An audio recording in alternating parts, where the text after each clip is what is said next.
What's up guys and welcome back to the channel. Today we got the third issue of the Rise of Kylo Ren comic book series, the series that details exactly how Ben Solo fully turned to the dark side of the Force, and a series that has contained a ton of massive revelation, including the fact that it was actually Palpatine that directly destroyed Luke Skywalker's Jedi Temple and his Jedi Academy, and that Ben Solo was simply framed for this, but that he himself took upon the responsibility of its destruction. In addition to this, there's other hints such as the Knights of Ren being more like a biker gang than an actual dark side cult, showing us the clear distinct differences between an established order like the Sith and the Knights of Ren. In the previous issue, Ben Solo actually discovered the location of the Knights of Ren, and it ended with the cliffhanger of 3 of Luke Skywalker's Jedi students, Ty, Vo, and Hennix hunting down Ben Solo, and confronting him within the depths of an ancient Jedi temple. We pick up in the Rise of Kylo Ren issue number 3 exactly where we left off, with Ben Solo speaking with the Knights of Ren, and their leader appropriately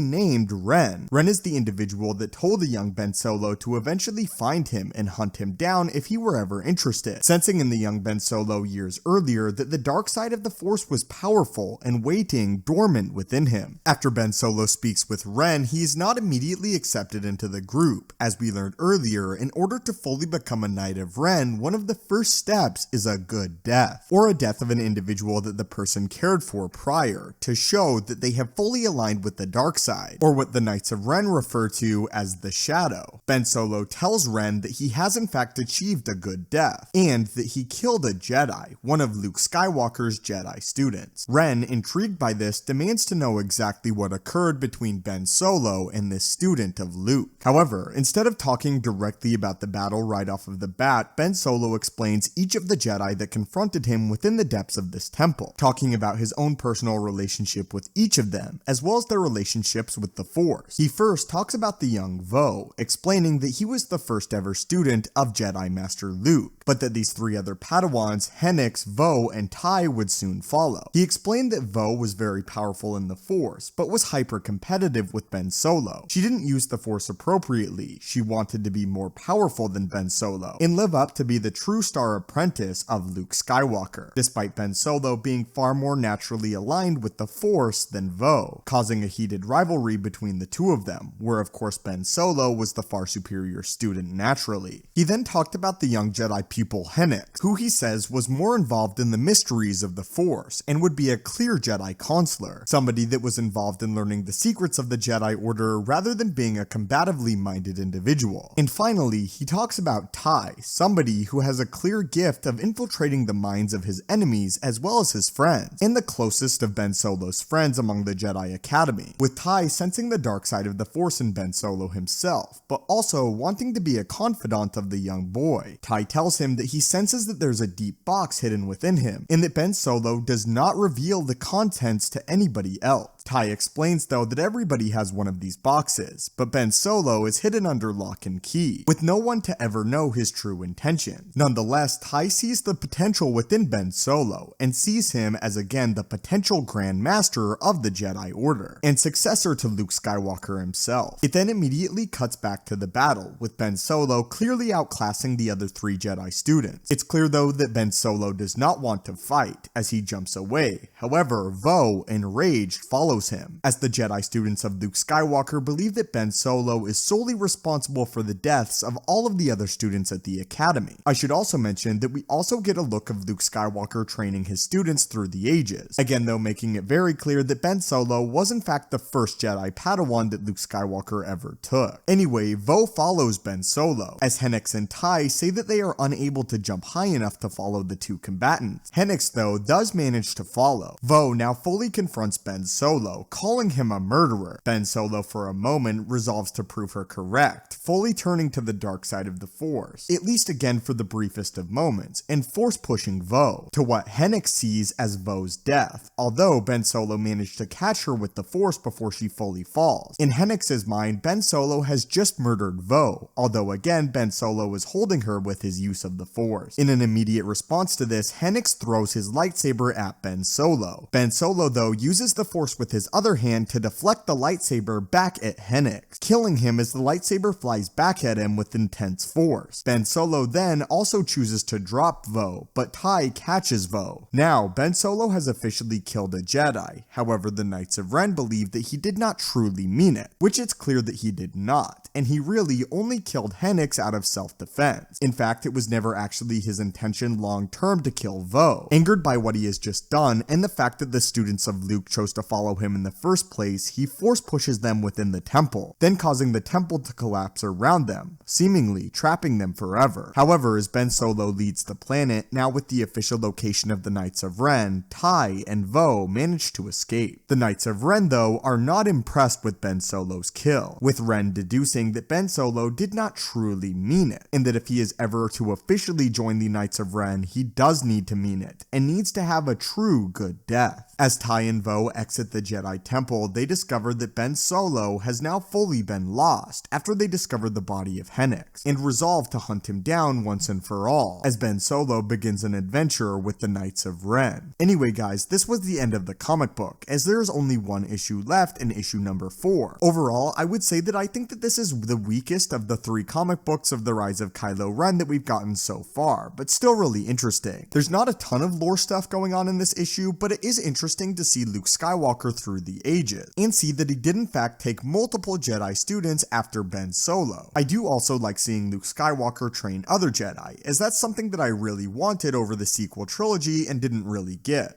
I also like how Ben Solo is very much a victim and a sympathetic character, and not portrayed as the main villain. He's somebody that sees his path going one way and feels like he's unable to change his direction. I will admit that the take on the Knights of Ren is not something that I immediately liked, but have now grown to enjoy a great deal. The idea that this group is powerful in the Force, although on the level of an Inquisitor and not a Sith Lord, is an interesting concept, but they haven't been trained like Sith Lords either, and it is an interesting take that they would be more like a biker gang rather than the refined orders and cults like the Sith or even the Night Sisters. And I just think that describing the levels of the dark side of the Force in this way does make sense, and isn't something that's been explored in canon. What I do like is that the Knights of Ren don't seem to be refined at all. It's not anything I initially anticipated, but it is something that I actually do like. The relationship between Ben Solo and the other Jedi students is also really compelling, and draws clear parallels to Anakin Skywalker. Many Jedi Padawans did not like Anakin Skywalker when he was training at the temple. They perceived him as arrogant, and I can see a character like Vo also perceiving Ben Solo as arrogant himself, and the pressures of being Ben Solo, nephew to Luke Skywalker, laying on the young Jedi Padawan. I also like Ben Solo's connection with Ty, and how Ty is really the truest of the Jedi out of all of them. He doesn't want to kill Ben Solo, he wants to understand him. It's only at the end of the issue, after the death of Hennix, that he truly revolves to get this fallen chosen one. Anyway, my friends, now that I've given you my thoughts on the overview of the issue, what are your thoughts and opinions on this? And how are you enjoying the Rise of Kylo Ren comic book series? Also, where do you put this issue in relation to the other two? Again, I think this issue is very good, but it's my least favorite of the 3. As always, my friends, thank you so much for watching. May the Force be with you, and have a great day.